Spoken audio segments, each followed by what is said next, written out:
Good morning, trumpet players. I'm very tired. I'm sure I look tired. I sound tired. I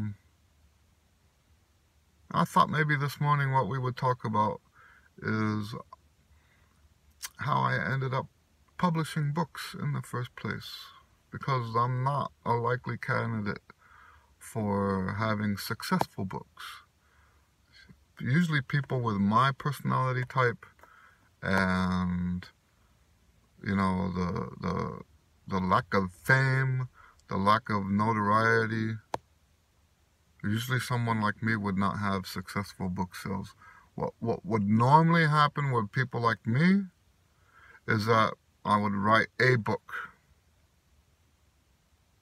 One book.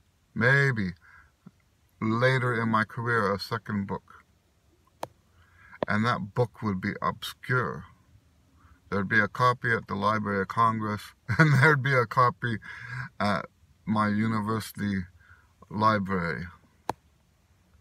And maybe 2 other people might have read it. I'm exaggerating, but I think that's actually more the norm, right? How did I end up having dozens, and I literally mean dozens of books, and actually be selling these across the world? How did that ever happen? Because it's to me, I consider it one of my life miracles. I have many life miracles, but that's what I consider it to be. So let's talk about how this even ever happened. Okay?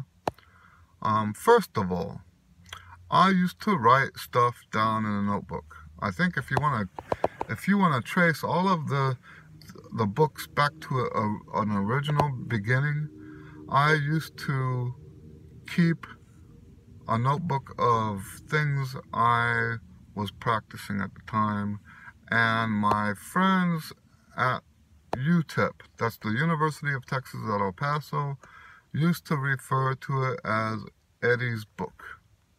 And I do believe, so as a Christian, I believe that there's power in the spoken word. Okay? I actually believe that. And I think that was the beginning. You know, in the Bible it says that God created the world with his words. And if you go through the Bible and look at how the power, all that miraculous power that ever happened, it always happened with a command from the mouth. And there's all kinds of examples of power that happens with the spoken word. People telling me and saying to each other that I had a book. And you know what? The longer I kept this notebook, the more people would say stuff like, Eddie, I want a copy of your book. Now, I would tell them I don't have a book. But they kept on saying it.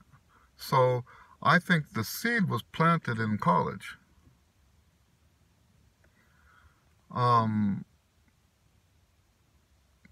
Then,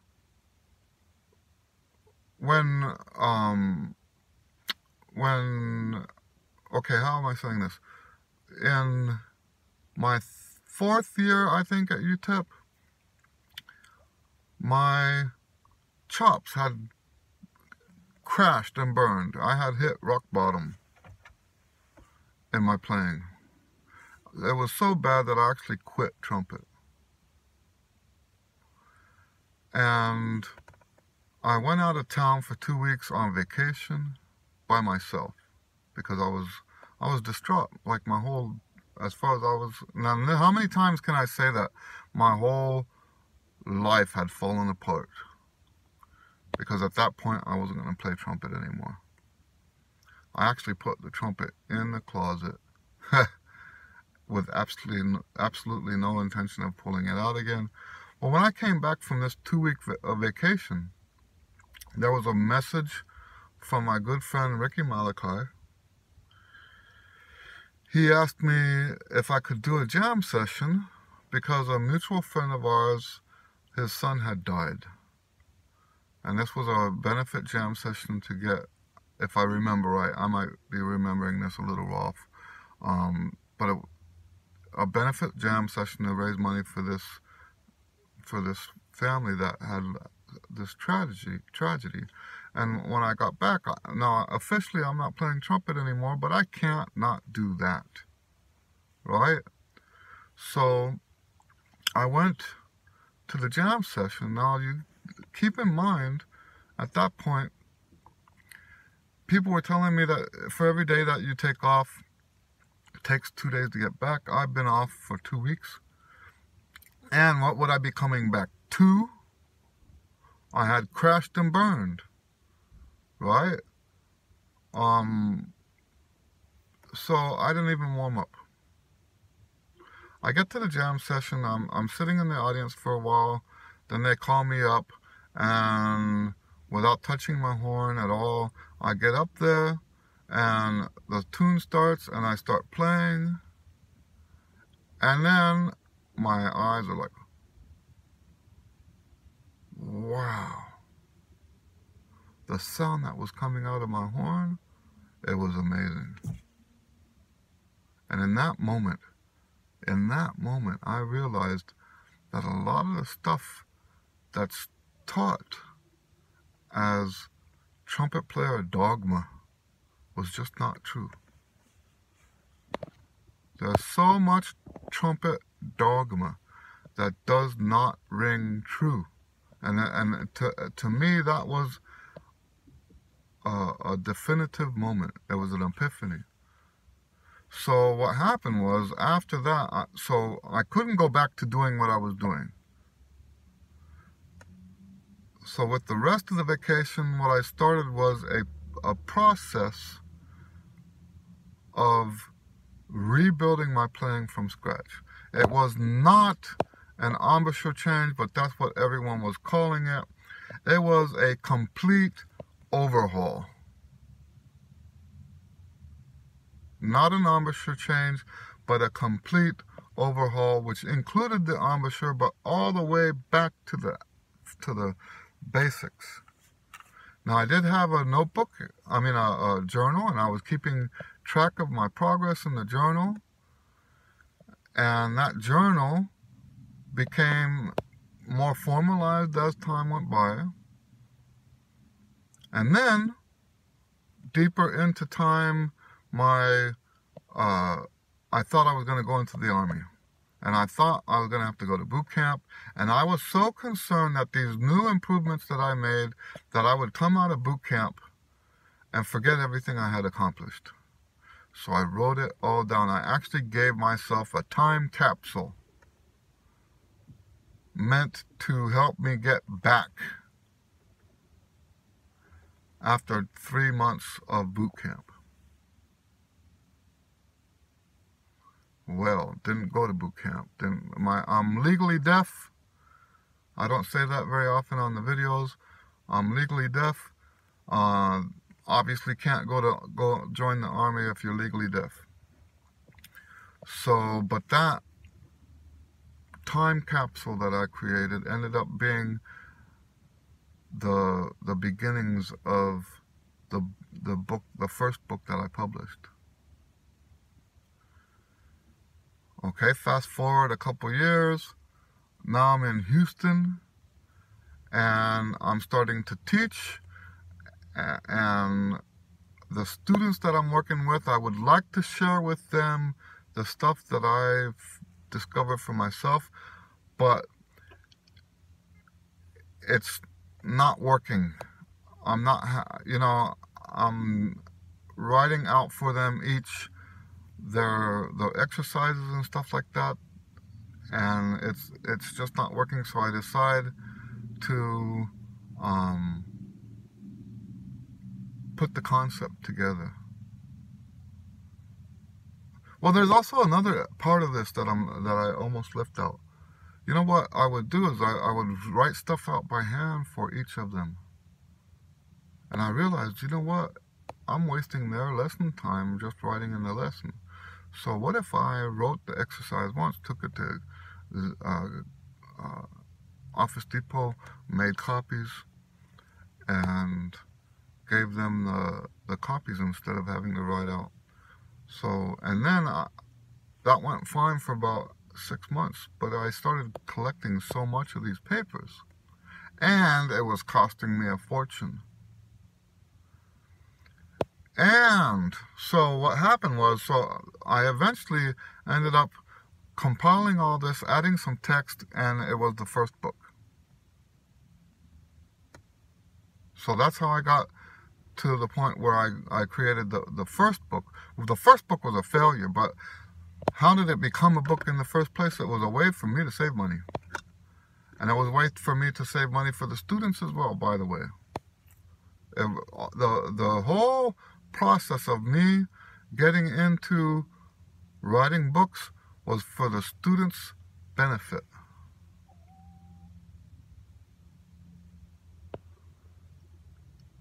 And I want to make that real clear right now. I didn't sit there and say, hey, you know what, I'm so clever, I'm so smart, I should write a book. That's not how that happened.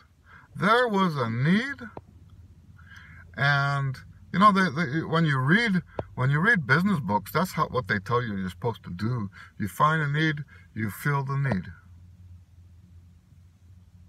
There was a need, and with the limited resources that I had, I filled that need in a way that it just made sense, that the best way to do this, the most efficient way, the most cost-effective way, was to make a book. Now, like I said, the first book was a failure because I demanded too much of the students. The second book ended up being a collection of things that I wanted the students to do for themselves. I did it for them. And so that's the second book is the daily routines book. That's still today my most popular book. And it's a book that I wrote 7 different routines at the time. Well, I was as a teacher, I've been so blessed, right? At the time, I was teaching beginners, I was teaching intermediate school, I was teaching high school, I was teaching college students, and I was teaching 1 pro.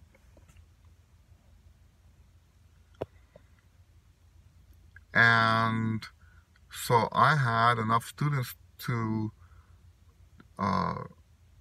have individual routines for them based on their needs. And I compiled those routines into the second book. So most of my books that I've written since then have been books based on the same concept. You have a need for the students, and the book would fill that need. Now, there are some books that I wrote for myself,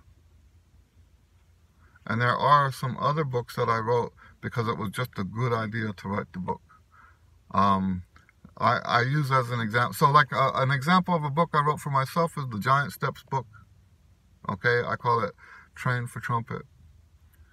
Now, the only reason I wrote that book was because by that time I had how many books? Like 6 or 7 books, maybe a little bit more, right?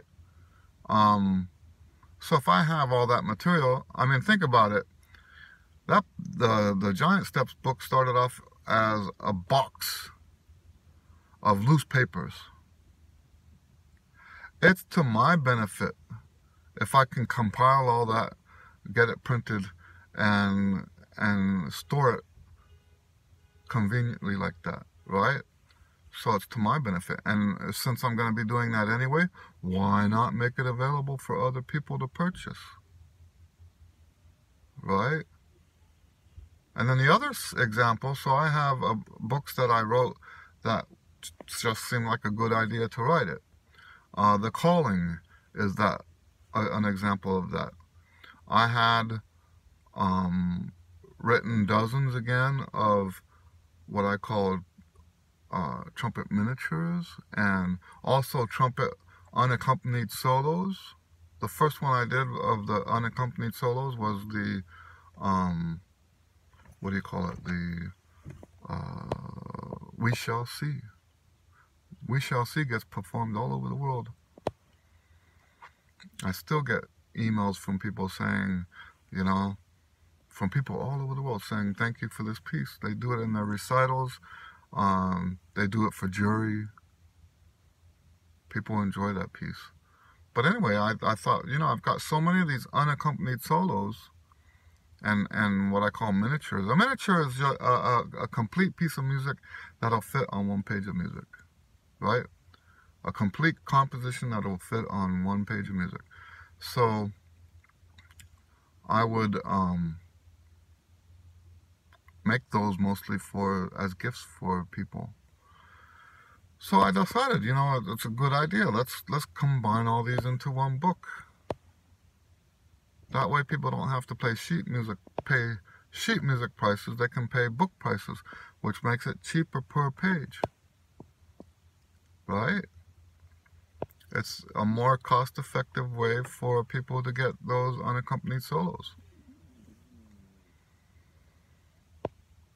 So, yeah, so that's basically in a nutshell how I ended up with so many books. And I think it's weird today. It's weird because that's how people see me today. That's part of my what people call the image. That's part of the image today, is people see me as that guy that wrote so many books. Well, I say that. Then there's other people that didn't even, someone told me, I didn't know you wrote books. I'm like, wow. You've known me for 20 years. You didn't know I wrote books. So, but anyway, I don't think, now that people see me as that guy that wrote books, I think sometimes they think that I just had good ideas and thought they were so good that I guess that's what I'm trying to say, right? Is that the whole book thing, I think people see it competitively. And that's the part that doesn't make sense. I mean, think about it. I'm not famous. I'll never be famous. I don't want to be famous, right? You know, my books sell. What does it tell you? What does it say about my books? I'm not famous. I don't have any, with the exception of one, I have a famous endorsement on the duet book. Chris Gecker had some nice words to say about the duet book, right? And I really, really do appreciate, I didn't send him the book. My good friend Carol Morgan bought multiple copies of the book and sent a copy to Chris Gecker, and then Chris Gecker emailed me telling me how nice the book was, thanking me for the book. I asked him, could you say something, you know, because that's the only way I'll solicit a comment like that, is if the person had already genuinely told me that he likes the book. So I asked him, you know, would you please write something for me? He said, sure. So he wrote something, a very, very nice review of my book. And that's the only example of a famous person endorsing one of my books, right? That's the only example. So how do you explain the fact that I've sold so many of these books? And it's an easy answer. I asked the guys in the master class yesterday, and they didn't. Nobody could answer the right answer. I think that the reason the book sells is because it works. The books work. That's why they excel. The books, basically what I'm saying is the books sell themselves. I don't have to be famous to sell the books.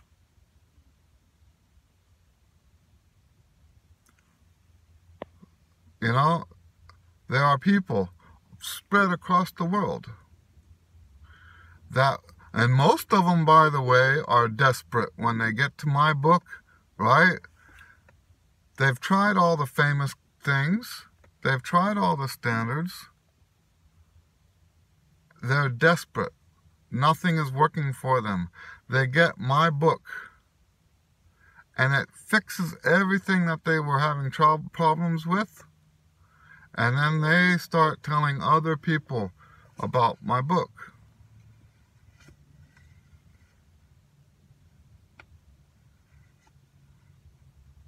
And I believe that all of this can be traced back. The sales, right? Now, if we trace all of it back, like I said, it all goes back to those colleagues of mine who spoke the book thing into being. I truly believe that. Okay? And it might have been like subliminal, like subconscious, where they put the seed in my mind. I do believe that when we talk about the power of the spoken word, that's a part of it, is how it changes how we think, right? But in this case, I'm talking about, the way the books came to be, I think is actually what made them so workable, so successful. And people, if you want to imitate, because there are people, I know there's people out there that are trying to copy what I'm doing. If you want to truly copy what I'm doing, you don't just arbitrarily write a book. I have to keep looking at the time. You don't just arbitrarily write a book. That's not what I did. I found a need and I filled the need. That's what the difference was. That's how, and see, here's the thing. When the previous books sell, it justifies spending more time and more books, right? If the previous books hadn't sold, continuing writing books would be just a selfish endeavor. But if you got something that's helping people, and now you have ideas that could help more people with more issues, then it's actually a selfless thing to actually write some more books, because you're actually helping people. All of my books are meant to help people. They're not to show, so a lot of people, you can tell by the wording in the book, right? A lot of people write books to posture themselves, okay? And that's never been the case with my books. I know that I'm not, quote unquote, the best. The book isn't about me.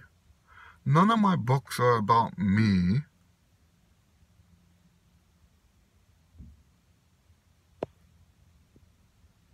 Right? That's why they can sell, and I don't have to be famous, because they're not about me.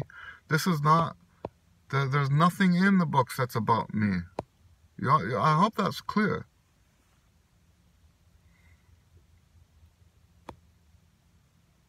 So, yeah. So just, summarizing what I'm saying here. It went from something people were saying about me, or about what I was carrying around, that notebook, they called it my book. And then I found students that needed what I had to offer, and that materialized as something marketable. You know, all of this happened before print on demand. In fact, there was a very short period right before print on demand became popular. There was a short period where I had just given up on the whole book thing. Because, you know, up until then, the books were all handmade by me. Hand-bound, hand-printed, everything. And it became, and this was also during the time when I was playing so many gigs. And there just wasn't time. People were ordering books. It was taking me 2 weeks, 3 weeks, 4 weeks to get the book put together and sent. And I mentioned in some other videos that I was actually losing money at it. So I decided, hey, I'll just put PDFs up and let people donate if they want to donate. That was a failed experiment. One of the most disappointing times of my life. I have lots of those, right? If I wanted to, I could write a version of my story that has a lifelong sequence of disappointments, right? It's all in how you look at it, right? It all comes down to how you look at it. But I've had more than my share of disappointments, and but also more than my share of blessings to go with that. Okay, so yeah, when we look at how all this happened, it really is miraculous, and it really is. It started off as something very selfless. I know I just dropped a tangent. Let me see. Anyway, do you know what? I think it's time for me to get in there. This video is already almost 30 minutes long, and I know it's not as clear. You know what I should do is sit down and actually document this process that I'm talking about here. I don't mind sharing this video. Even, you know, sometimes these early morning videos, I probably sound like half drugged, right? But, you know, I don't mind sharing it this way. It's more natural, more, and I know that it's not perfect. I'm missing stuff. I'm leaving parts out. But I think for you, it's probably a better experience than the more formal stuff. But I think I should do a formal video, the exact same material as what I'm talking about here, but something that's actually more professional. Because I think this video, and I'm sure, you know, I have videos like this that have only 20 views. These are probably the most important videos that I'm posting. Does that surprise me? Does it make me upset? No, it doesn't. Because I've been doing this for years. I know that the most important messages that you have are the messages that nobody is going to pay attention to. That's just the way life is. If you can't handle that. It's the same thing, you know, music. People prepare and prepare and prepare. But it's when, you know, I heard a guitar player one time talking about how he's been working on his improv for 30, 40 years, and he gets no applause for his guitar solos until he plays a lick from an album and everyone freaks out, right? That's life. Get over it. Right? And that's the same thing with these videos, right? The most important videos that I have are the ones that nobody is paying attention to. And that's just the way life is. I'm 55 years old, and I've been doing basically what I do on YouTube now. I've been doing outside of YouTube since 1980. This is not new to me. It's just a new medium, right? So, you know, it doesn't matter to me that this video is probably only going to get about 20 views. The 20 views, though, are the ones that matter. Because 20 of you are going to listen to this and maybe get something out of it. But like I said, I'm thinking that I should probably have something more formal, talking about the exact same material, just be more organized about, you know, the structure of what I'm saying, and that way I don't leave stuff out, and that way I don't repeat myself so much. Okay, but anyway, that's it for today. I'm tired. I know I look tired. I know I sound tired, and I know I'm not as coherent as I normally am. But I thought this was something important to share. All right. Well, God bless you guys. We'll see you on the next video. Bye.